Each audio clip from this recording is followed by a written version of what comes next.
5 al 21. Hoy nos toca predicar sobre un profeta menor.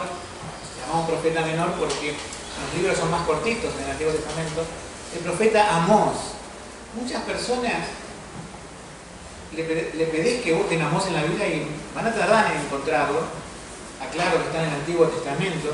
Pero algunos tienen esta actitud con ciertos libros de la Biblia. Yo leo los libros que me interesan. Y algunos dicen, bueno, yo leo Salmos siempre, o los Evangelios. Pero la Biblia te dice esto: toda la palabra de Dios es inspirada y útil. Eso nos dice Pablo a Timoteo, ¿no? Por inspiración del Espíritu Santo. O sea, los 66 libros de la Biblia te son útiles. Incluso el libro de Amós. Pero es un libro complicado, decimos el libro de los profetas. ¿Cómo aplicamos esto a nuestra vida? ¿Qué tiene para decirnos el libro de Amós? Nos vamos a dar cuenta que Dios cumple su palabra. Toda escritura es útil. Y Amós va a ser útil para vos en esta mañana.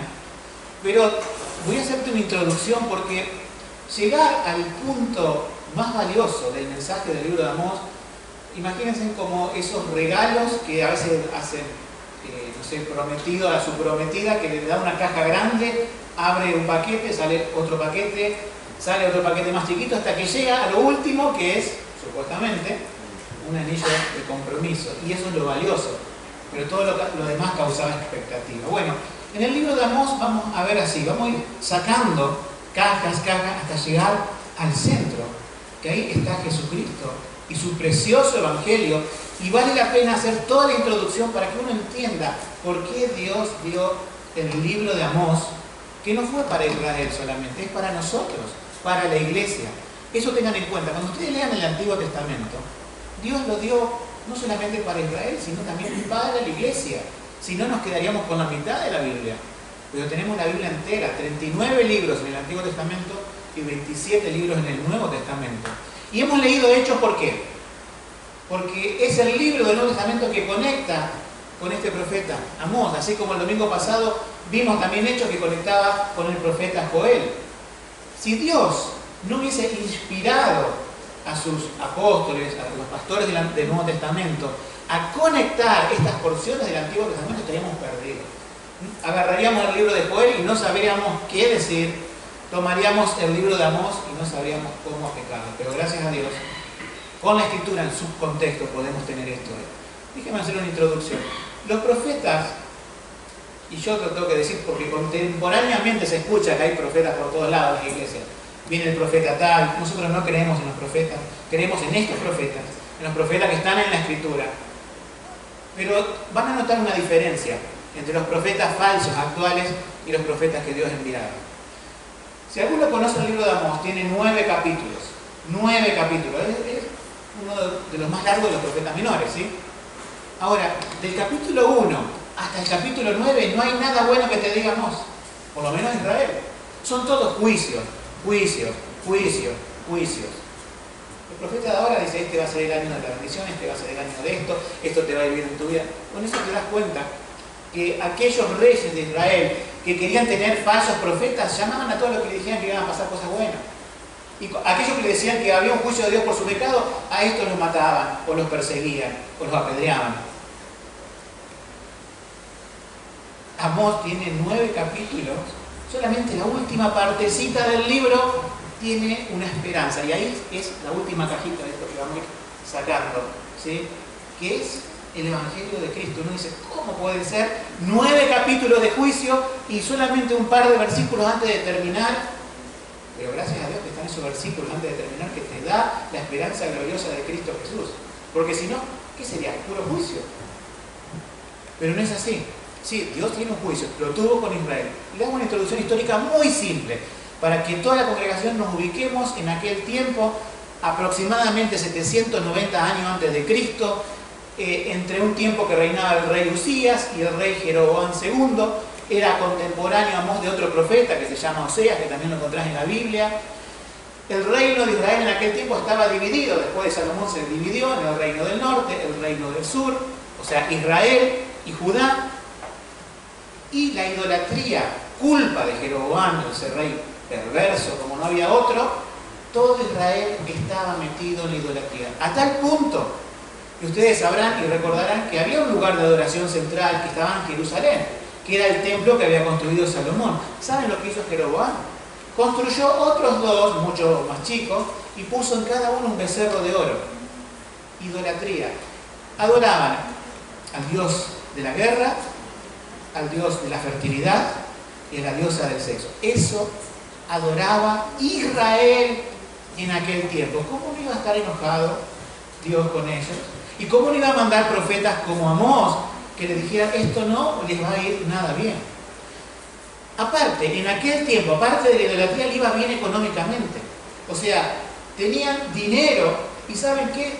Aquellas personas que eran pobres de Israel, en vez de cumplir la ley y ayudar a esas personas pobres, los vendían como esclavos. O sea, estaba todo mal, absolutamente todo mal en Israel. Los ricos tenían una religión, pero era falsa. Se acercaban a Dios pensando que eran buenas personas y Dios le tiene que decir todo lo contrario. Estaban llenos de ídolos y Oseas, esto lo nombra en 8 veces, perdón, Amós, esto lo nombra 8 veces en el libro. Es una técnica que ellos usan, yo les voy a explicar qué quiere decir. Dice Amós 2.4, por ejemplo, así ha dicho Jehová, por 3 pecados de Judá y por el cuarto no desviaré su castigo, porque menospreciaron la ley de Jehová. Dice, por 3 cosas más la cuarta. En la ley de Dios había que todo lo que uno dice tiene que ser certificado por 3 testigos. ¿Sí? Y si vos añadís un cuarto testigo, es porque ya la cosa está súper completa. Entonces, Dios le está diciendo a Israel, mire, no hay duda, 3 testigos más 4 cosas tiene para decirle a Amós, que han dejado la ley de Dios. Haciendo un repaso rápido, espero que alguno lo haya leído en su casa todo el libro, pero se los hago bien resumido. Del capítulo 1 al 4 nos habla de estos juicios de Dios, ¿sí? Que dice por 3 cosas y por una más. En el capítulo 4 se dirige contra Israel, especialmente que habían oprimido a los pobres. En el capítulo 5 tenemos algunas denuncias adicionales contra Israel, pero que exhorta a buscar al Señor. En el capítulo 6 constituye una denuncia contra aquellos que están en una buena posición económica en Sion y en Samaria, bien viviendo en lujos y placeres, pero en una falsa confianza. Y a pesar de las advertencias, no hacen caso. En el capítulo 7 exhibe la paciencia de Dios para que se arrepiente Israel. En el capítulo 8 denuncia a Israel especialmente por la opresión a los pobres. Y en el 9, que es el último, dice que nadie escapará al juicio de Dios, que los iba a destruir de la faz de la tierra y que se salvaría un remanente. Siempre hay 2 cosas en las profecías, lo volvemos a repetir durante todos los domingos hasta que acabemos de hablar de los profetas. Hay una referencia inmediata a Israel y hay una referencia futura a los acontecimientos del fin del mundo y también a los de Cristo. Y es muy importante saber en este capítulo 9 a qué se refiere esa partecita buena que dice reedificaré el tabernáculo caído de David. ¿Qué es eso? Vamos a ver, porque aquí en el Nuevo Testamento eso se da. Bueno, entonces, son todos juicios contra Israel y el juicio se cumplió. Después de estos profetas, el imperio asirio conquistó y destruyó todo Israel, todo Judá. Las profecías fueron para ambos reinos, del norte y del sur, y se cumplió esto. Ahora, nosotros sabemos por la historia que Israel fue destruido, que fue llevado en un tiempo, estamos hablando de estos 7 siglos antes de Cristo, cautivo, y después volvió a su tierra y volvió a reedificar, ¿qué cosa? El templo. ¿Qué número de templo? El templo número 2.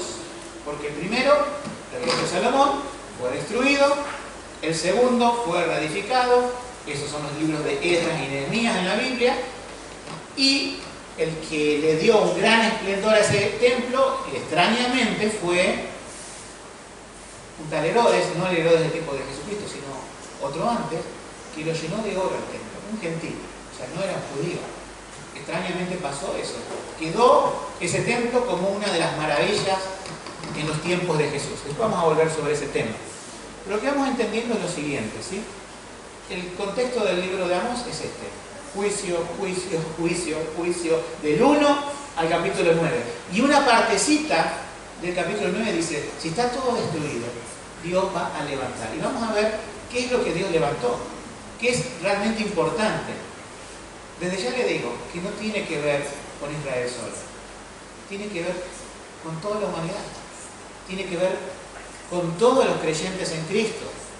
Esta profecía la trae a conexión nada menos que Jacobo, el pastor de la iglesia en Jerusalén, que nosotros tenemos la Biblia, el libro de Santiago de él, conecta esta profecía de Amós con la restauración espiritual que Dios hizo mandando a su Hijo Jesucristo a este mundo y a morir en una cruz y a resucitar. Uno dice, qué conexión tan extraña, pero está en la Biblia y vamos a ver que es muy clara. Entonces, habiendo hecho esta introducción, yo quisiera que entremos cómo Dios utilizó este pasaje de Amós, cómo el Espíritu Santo utilizó el pasaje de Amós para traerlo en un momento de la iglesia primitiva donde había un gran y enorme problema. Uno dice, justo Amós, que estamos estudiando, ¿tiene relación con la iglesia primitiva? Sí. Es como si estudiáramos el libro de Hechos, por eso nos pasamos a Hechos. Porque la profecía dicha por Santiago, que él no lo nombra por nombre, dice como está escrito en los profetas, habla en plural, dice, y es la profecía de Amós. Ahora, ¿qué tiene que ver la profecía de Amós con este problema de la iglesia primitiva? Veamos primero cuál era el problema. En el versículo 5 del libro de Hechos, ¿sí? Capítulo 15, nos dice cuál era el problema. Mas algunos de la secta de los fariseos que habían creído se levantaron diciendo, es necesario circuncidarlos y mandarles que guarden la ley de Moisés. Y vean el mismo capítulo, que no lo hemos leído, el versículo 1.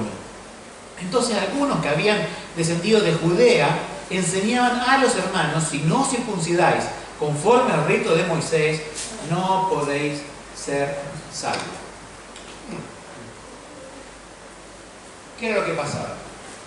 La iglesia está encomendada a predicar de Jesucristo. Y para ser salvo en Jesucristo, la Biblia te dice que vos por tus obras y por tus ritos nunca podés agradar a Dios. Dios le dio a Israel en el Antiguo Testamento una gran cantidad de cosas y normas para que ellos se dieran cuenta que eran impotentes como pecadores de cumplirlo y no tenían que vanagloriarse diciendo yo puedo cumplir, yo soy un santo, como decía el fariseo, no soy como este pecador que está aquí agarrado a una columna pidiendo misericordia a Dios, yo soy una buena persona, decía el fariseo. No entendía nada. La ley en la Biblia es lo mismo para nosotros. Si vos pensás que por medio de la ley vas a agradar a Dios, estás equivocado. Cristo cumplió la ley para que vos creyendo en Él y poniendo tu fe en Él, Cristo transforme tu vida. Es el Espíritu Santo el que viene y nos da la fe para creer en ese Cristo en la cruz y pone la ley de Dios en nuestros corazones. Es decir, nosotros, si podemos cumplir algo de la ley, no es gracias a nuestro esfuerzo humano, es gracias a Cristo. Hemos cantado, gracias Cristo. Y es gracias a Cristo que podemos ser salvos y que podemos deleitarnos en los mandamientos de Dios. Pero en ese tiempo, los judíos, cuando vino Jesús a la tierra, ellos estaban confiando en sus obras. Y Cristo le demostró que la salvación siempre, Antiguo y Nuevo Testamento, siempre fue ¿por qué? Por la gracia de Dios. La ley es para enfrentarte y decir, sos impotente. Sos un pecador, vas a elegir como el león comer carne, no pasto. Pero Dios te puede transformar si te humillas y crees en Cristo como tu Salvador. Entonces, ¿qué pasaba aquí? Se predicaba a Jesucristo bien, pero aquí vinieron los judaizantes. Si hay algo con que lucha el apóstol Pablo y Pedro en todo el Nuevo Testamento, ¿saben contra quién es? Contra los judaizantes. ¿Qué son los judaizantes? Aquellos que comprenden el Evangelio hasta un cierto punto, dicen, sí, Jesucristo murió en la cruz, sí, Jesucristo resucitó, sí, lo creemos, pero, te dicen, pero, para ser salvo eso no es suficiente creer en Cristo, tenés que hacer estas obras.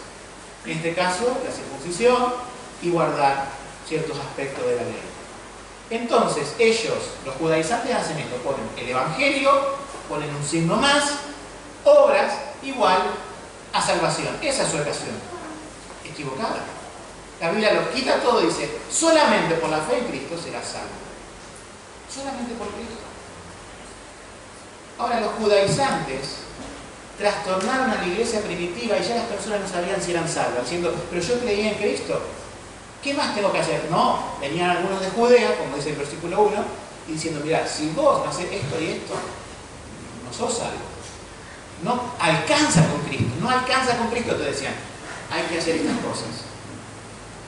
Miren, hermanos, y aquellos que nos visitan por primera vez, hoy vivimos también este ataque, es sutil. Hay en muchas iglesias esta tendencia, que siempre vuelve, no de los judíos, sino ahora de evangélicos equivocados. Cuando una iglesia te dice que van a tocar el shofar, ¿vieron ese cuerno? Le dan unas vueltitas, estás listo, estás mal. Porque no es que van a tocar el cuerno, van a traer toda la ley, van a traer todos los ritos judíos, y vas a ver a cada uno hablando, a lo mejor con una estrella de David colgada, o con el kipá se llama, ¿verdad? La gorrita. O te van a dar literatura diciendo, ahora celebramos la fiesta de esto, ahora celebramos la fiesta de otro, y te van envolviendo, y después Cristo queda allá abajo y las obras judaicas quedan acá arriba.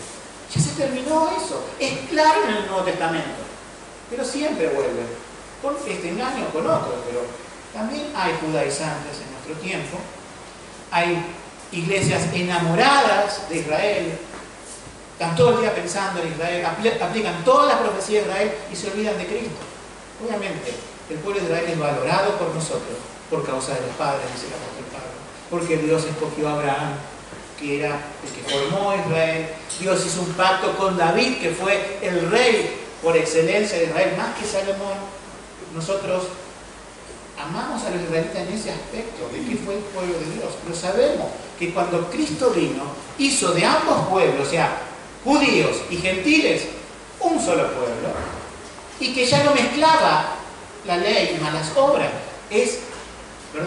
La ley y la gracia, es la gracia en Cristo la que te salva.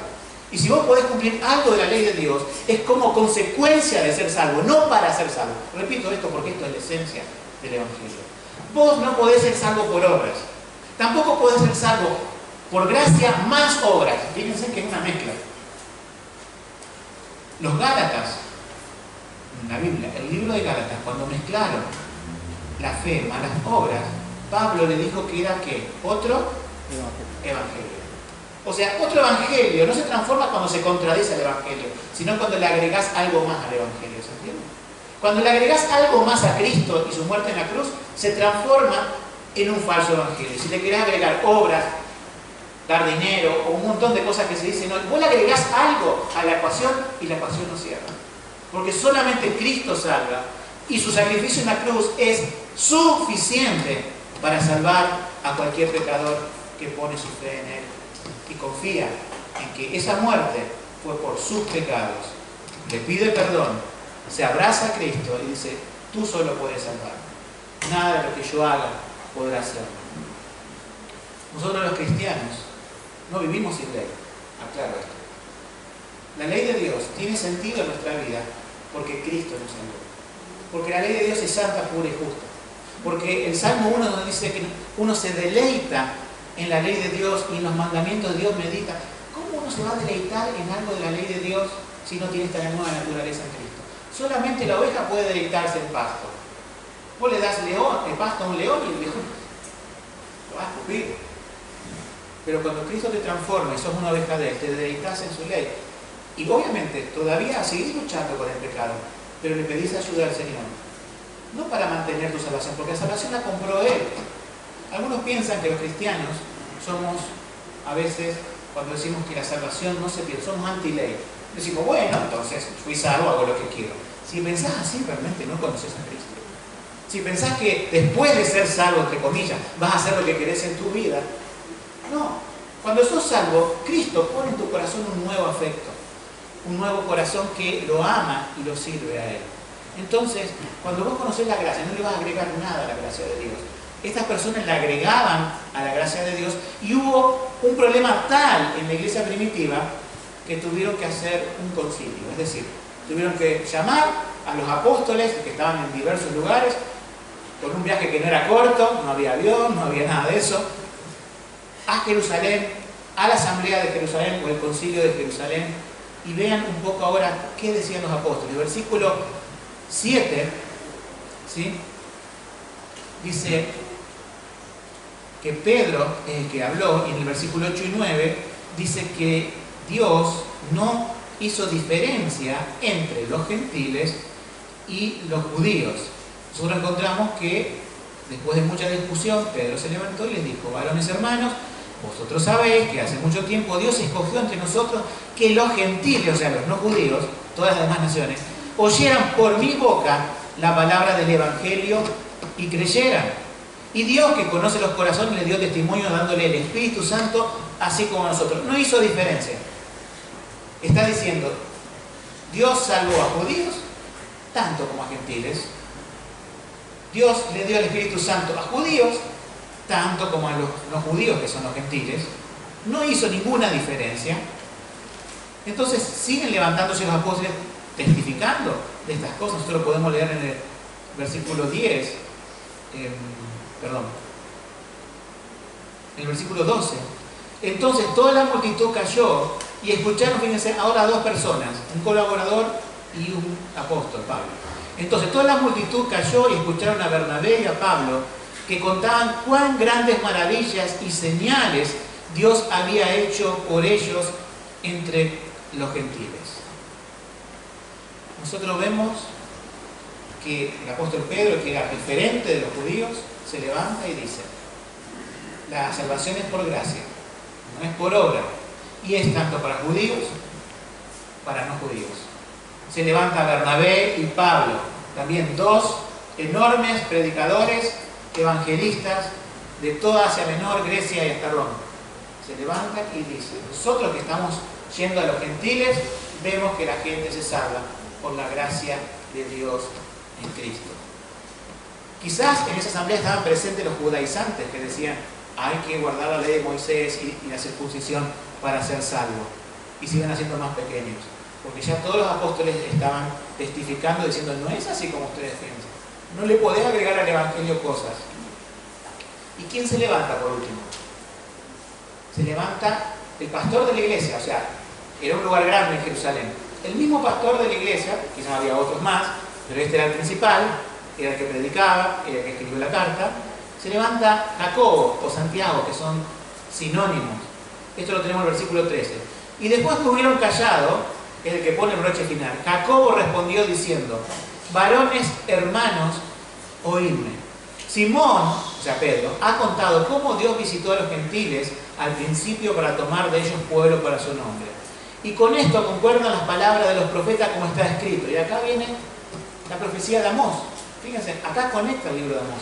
Y dice así: después de esto volveré y reedificaré el tabernáculo de David, que estaba caído, y reedificaré sus ruinas y lo volveré a levantar, para que el resto de los hombres busque al Señor y todos los gentiles sobre los cuales es invocado mi nombre, dice el Señor, que hace todas estas cosas, conocidas son a Dios desde tiempos antiguos todas sus obras. Santiago trae la profecía de Amós, y esto es muy importante, porque por medio de esa profecía él conecta el sentido correcto, no solamente de Amós, sino de todos los profetas, Joel, Oseas, y después lo que vamos a ver, ¿sí?, hasta Zacarías, y los profetas mayores, Isaías, Jeremías, Daniel, Ezequiel, etc.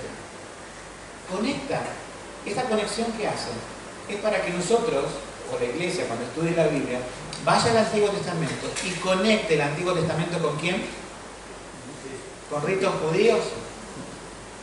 ¿Con prácticas judías? ¿Con el templo de Jerusalén? ¿Con Cristo?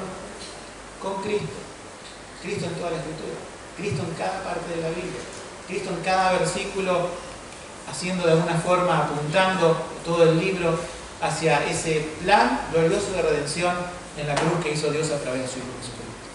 Podemos decir que Santiago concilió todo el problema que había. Él, como judío y como pastor en Jerusalén, dejó contento a los gentiles diciendo: no necesitan, versículo 19 dice: por lo cual juzgo yo que no se inquieten, no necesitan a los que se convierten a Dios entre los gentiles, sino solamente esto necesitan: escribirle que se aparten de las contaminaciones de los ídolos y de fornicación y de lo estrangulado y de sangre. Les digo brevemente qué significa esto. Santiago le está diciendo, ustedes no necesitan circuncidarse para ser salvos, no tienen que guardar los días, las fiestas, los años, no tienen que guardar esa ley de Moisés, porque la ley fue dada con otro propósito, no para salvarse, sino que tienen que estar tranquilos. Su fe en Cristo los salvó, estén tranquilos. Pero les recomiendo esto, como están conviviendo con hermanos que son judíos, tienen que prestar atención a esto. Y algunas cosas que no tienen que ver con los judíos, ¿no? Primero, de las contaminaciones de los ídolos, válido para todos. La idolatría en aquel tiempo entre los gentiles, a través del imperio romano y lo que quedaba del imperio griego pasado, había dioses griegos, dioses romanos, aléjense de todo esto. Y de fornicación, no quiere decir simplemente la fornicación, sino aquella fornicación que estaba conectada con la idolatría en esos templos. Ni pisen esos templos. No nos damos ni idea de lo que era eso en aquel tiempo. Que se aparten de lo estrangulado, es decir, aquellos que sacrificaban a los ídolos no lo hacían como sacrificio de los animales en el Antiguo Testamento que se desangraban, lo ahorcaban y quedaba toda la sangre dentro del animal. Y después lo comían así. Tremendo, ¿no? Y también de la sangre, no comer las cosas con sangre o la sangre en sí misma. Una cuestión alimentaria y una cuestión espiritual. Entonces, cuando termina Jacob, o sea, Santiago, ¿no? de decir todo esto, quedan contentos los gentiles que se habían salvado, quedan contentos los judíos que se habían salvado, y no sé qué pasó con aquellos que distorsionaban el Evangelio.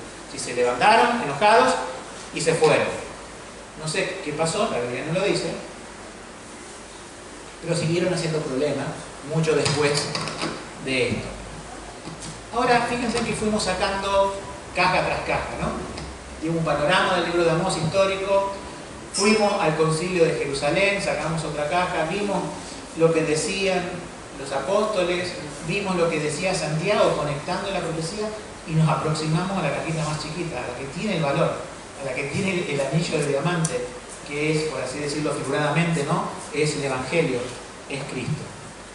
Vamos llegando, ¿sí?, a entender ahora qué es esto del tabernáculo destruido de David, el tabernáculo caído. Versículo 16, aquí.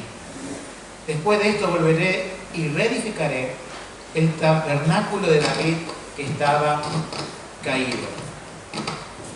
¿Qué es el tabernáculo de David? ¿Qué es un tabernáculo? Tabernáculo es una casa, ¿sí? Al principio Dios le había dado a Israel un tabernáculo hecho por orden de él de material de telas, ¿sí? Cuando estuvieron en el desierto, como una carpa. Cuando se estableció Israel y después tuvo reyes, y especialmente el rey Salomón, que fue hijo de David, él edificó un templo, ¿sí?, hecho de material, de madera, oro y varios otros materiales. Y Dios le dijo, yo no necesito un templo hecho de manos para vivir, pero bueno, lo acepto. Y Dios lo concedió. Pero hubo un problema, que lo tuvo Israel siempre, y lo tiene hasta el día de hoy. Que ellos, en vez de poner la confianza en Dios, ¿en qué pusieron la confianza? En su templo. El de Salomón era esplendoroso, era magnífico. Y sí, te impresionaba. Esas construcciones, y como estaba revestido de oro en muchas partes, brillaba, era algo esplendoroso, pero ellos confiaban en un templo. Y el problema fue que Israel se involucró en pecados, se involucró en idolatrías, y Dios dijo que iba a destruir, ¿sí?, el templo por algunos profetas, también aquí por Amós. ¿Y qué pasó con ese templo? Vino el imperio asirio y lo destruyó. Se llevaron partes de él, los utensilios que estaban dentro del templo, las cosas valiosas, se llevaron todo. Después, Israel vuelve a su tierra y edifican un segundo templo, ¿sí? Este segundo templo lo hicieron a duras penas, porque estaban siendo casi controlados por mucha gente, y después se estableció y lo terminaron, lo mejoraron. Pero lo terminó de hermosear, como digo, un tal Herodes, por decirlo antes de Cristo, donde el templo de Jerusalén otra vez volvió a ser súper brillante, glorioso, y dice que cuando le daba el sol no podías verlo de tanto oro que le habían puesto. ¿Qué pasó con este segundo templo? ¿Saben? Fue destruido. ¿En qué año de la era cristiana? En el año 70. Entonces volvemos al versículo y hago esta pregunta. dice, después de esto volveré y reedificaré el tabernáculo de David, que estaba caído. Esto de reedificar el templo, el tabernáculo, ¿se refiere al templo de Salomón que fue destruido por los asirios? No. Se refiere, porque aún no había pasado esto cuando se escribió, al segundo templo que se destruyó en el año 70. No. ¿Con qué lo conecta Santiago? ¿O Jacobo? ¿Con qué lo conecta? Cristo. Sencillo, ¿no? Nos olvidamos del templo.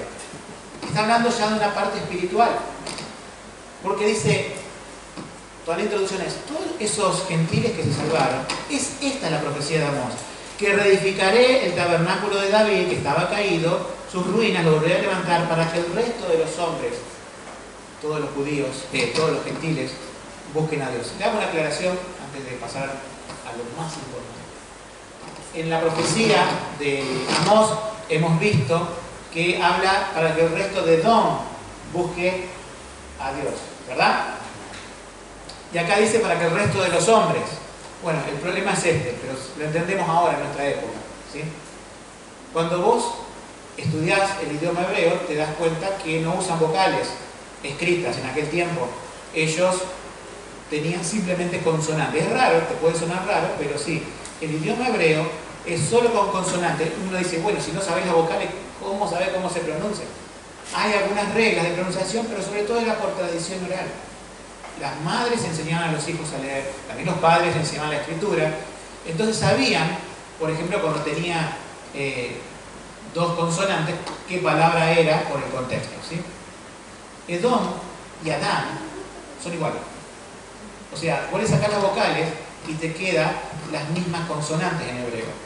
Entonces, es Edom, que es el descendiente de Saúl, un pueblo, podemos decir, contrario a Israel, o es Adán. Bueno, en el Nuevo Testamento nos dice que la interpretación correcta es Adán, el resto de los hombres. ¿Por qué tenemos Edom? Bueno, así está la vocalización hebrea, pero podría ser también que se considere Edom como fuera de Israel, porque de hecho no era parte de Israel. Entonces también para ellos es la salvación. Lo importante de aquí es que la salvación es más allá de los judíos y más allá de lo que estos judaizantes decían. Es para todo aquel que crea. La Biblia nos dice que la salvación es para todo aquel que crea. Ahora, ¿qué es esto que Dios levantó el tabernáculo de David? Esto es lo más importante del mensaje. Está casi al final del mensaje, pero es lo más importante del mensaje. Cuando Jesucristo vino a este mundo, encontró a Israel en ruinas espirituales. Encontró un pueblo que se acercaba a Dios con sus labios, pero su corazón estaba lejos de él. Jesús le dijo a los judíos que confiaban en sí mismos como religiosos, ustedes son hijos de vuestro padre el diablo. Qué duro, ¿no? Así estaba Israel. Podríamos decir, si vos podías ver a Israel en aquel tiempo, lo veías en ruina. Si tendrías una visión espiritual, te pones unos lentes que ves la parte espiritual de las personas, verías que sí tienen todavía el templo, pero espiritualmente están en ruina. ¿Y qué va a pasar? Si Dios escogió a ese pueblo para ser testimonio de todo el mundo y falló porque no tomó la palabra de Dios como era, ¿qué va a hacer Dios? ¿Lo va a dejar en ruina? Porque si Israel sigue en ruina espiritual, también es nuestra ruina. Si Dios no hace nada para levantar el tabernáculo de David, nosotros, como gentiles, no tenemos esperanza. ¿Se dan cuenta cuál es el problema? Pero Dios es fiel a su promesa. Dios es fiel a la promesa que hizo con Abraham, a la promesa que hizo con David, que siempre va a haber un descendiente de él. Y aquí viene Jesucristo, de la descendencia de David, para edificar el templo, no hecho de manos, sino que Él es el templo. Fíjense, los discípulos le decían a Jesús, Marcos 13:1, y saliendo del templo le dijo uno de sus discípulos, Maestro, mira qué piedras y qué edificios. Y Jesús le respondiéndole le dijo, ¿ves estos grandes edificios? No quedará piedra sobre piedra que sea derribada. Un discípulo del Señor maravillado por el templo, diciendo, mira, Jesús el creador del universo, Jesús el creador de todo, tiene que maravillarse por un pequeño templo de oro. Jesús sabía que eso Dios dio en su momento con un propósito, pero que ya Israel o el Israel que se quería salvar, debería dejar de poner la mirada en ese templo, porque ese templo iba a ser destruido. No tenía que poner la confianza en lo material, ni en sus ritos, ni en todas las cosas, sino que tenía que poner la confianza en el Mesías. ¿Y saben qué? Cuando lo escucharon las personas diciendo que iba a destruir el templo, lo tomaron literal, diciendo, este va a organizar gente y va a venir a destruir el templo. Pero ¿saben qué? El Evangelio de Juan nos dice, respondió Jesús y le dijo, destruid este templo, y se iba hecho así, ¿no sé? Y en 3 días lo levantaré. ¿A qué se refería? A su cuerpo. O sea, el tabernáculo de David es este.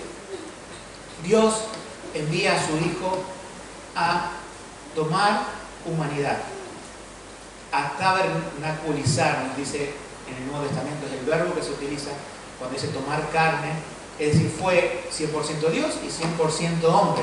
Una perfecta, y no podemos entender la plenitud de esa unión entre la segunda persona de la Trinidad, el Hijo, y la humanidad de un hombre. Esa es la persona de Jesús. Vos lo ves a Jesús y decís, es 100% Dios, 100% hombre, y su cuerpo es un templo. Y su cuerpo va a ser destruido en la cruz, en el sentido de que lo van a clavar, lo van a abrir en un costado con una lanza, le van a poner una corona de espinas, le van a dar golpes, va a sangrar por todos lados. Pero ese templo, que es derribado en el día de la crucifixión, a los 3 días, ¿qué va a hacer? Lo va a reedificar y lo va a levantar. Y nosotros vemos que ese Jesús agonizante en la cruz y sangrante, cuando lo descuelgan de la cruz, muerto, lo ponen en una tumba inerte, pero al 3er día vuela a la puerta de la tumba y se presenta a Jesús sin manchas de sangre, pero con la mancha de los clavos, con la marca de los clavos, diciendo, soy el mismo que murió en la cruz, pero este cuerpo es indestructible. Este Jesús resucitado es glorificado. Ya ningún hombre puede ni tirar una piedra, ni clavarle una lanza, ni nada. No le puede hacer nada porque Él es el Hijo de Dios que venció la muerte, venció al pecado, venció a Satanás. La religión de Israel estaba en ruina. Jesucristo vino, dio su vida en la cruz y ahí se cumple la profecía. Dios levanta un tabernáculo, siendo Jesucristo el que edifica su iglesia, y los gentiles que se salvan de todos los lugares del mundo en aquel tiempo es gracias al evangelio de este Cristo. Entonces nosotros ahora entendemos que la profecía de Amós era esta, llegamos a la última cajita, es decir, la profecía es, aunque todo el mundo no siga a Dios, aunque mi pueblo falle, aunque cualquier ser humano falle, y de hecho fallará, mi hijo no fallará. La promesa hecha a David se va a cumplir en Jesucristo. Jesucristo va a venir a este mundo y no va a fallar. El diablo lo quería hacer fallar, lo tentó en el desierto. Los fariseos querían hacerlo fallar. Sus amigos lo traicionaron. Judas. Los querían hacer fallar, pero él no falló. Él cumplió la ley de Dios. Él murió santo en la cruz y no falló en su resurrección. Tengo poder para poner mi vida, para volverla a tomar. Destruyan este templo y en 3 días lo reedificaré. Y así pasó. Jesucristo es la conclusión de la profecía de Amós. Y es la seguridad de nuestra salvación. Yo te digo, para terminar, te tengo unas preguntas. ¿Sí? Está también en el libro de Hechos conectado, vieron lo que predicamos el domingo pasado, que había un versículo que decía, de Joel, por lo cual que decía que todo aquel que invoque el nombre del Señor será salvo. Hechos 2:21, lo nombra Pedro, después lo nombra también el apóstol Pablo, como dijimos el domingo pasado, y acá Amós dice lo mismo, para que los hombres busquen a quién, al Señor. Entonces yo te pregunto, ¿sí? ¿Has buscado al Señor de todo tu corazón? Hoy se aclaró el paso de la confesión de fe. Pone Dios el sentido de búsqueda. Pero esto no lo sabemos, ni lo sé yo. Yo te tengo que decir desde este púlpito, buscar al Señor. Porque Dios pide eso. Busquen, llamen y se abrirá. Busquen y hallaréis. Yo tengo que decirte, busca al Señor. Pero búscalo no por tus obras, ahí está. Búscalo no por tus esfuerzos. Busca a Cristo como aquel Hijo de Dios que vino a morir por tus pecados en la cruz. Eso es lo que tenés que buscar. Pedir a Dios que te dé entendimiento y la fe para creer en Él, y el arrepentimiento para darte cuenta de tus pecados, ¿sí? Que te puedas dar cuenta de eso. Si nunca has buscado al Señor, yo te invito a que lo busques.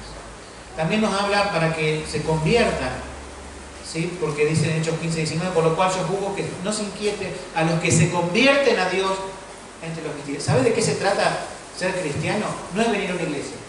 No es, sí, yo leo la Biblia de vez en cuando, oro en mi casa. No se trata de eso. Se trata de la conversión. Es decir, que Dios te da un corazón nuevo en Cristo Jesús y por eso poder ir a una iglesia, leer la Biblia, etc. Es algo que la Biblia llama nuevo nacimiento. Has invocado el nombre de Jesús. El nombre de Jesús, ¿qué quiere decir? Salvador. Has creído en Él, le has pedido perdón. Termino con esto. La muerte, el diablo, se enseñoreaban, eran señores, no solamente de Israel, sino también de la humanidad. Pero no pudieron enseñorearse de Cristo. El diablo y la muerte fue derrotado, el diablo humillado. Cristo es vencedor, se levantó de la tumba. Su cuerpo no quedó en la ruina de la humanidad. Fue fiel a la promesa hecha a David. Dios mandó a su Hijo a morir por los pecadores para que estos no quedaran en ruina. Y la victoria de Cristo es ahora mi victoria. ¿Crees esto? Amén. Dios te bendiga.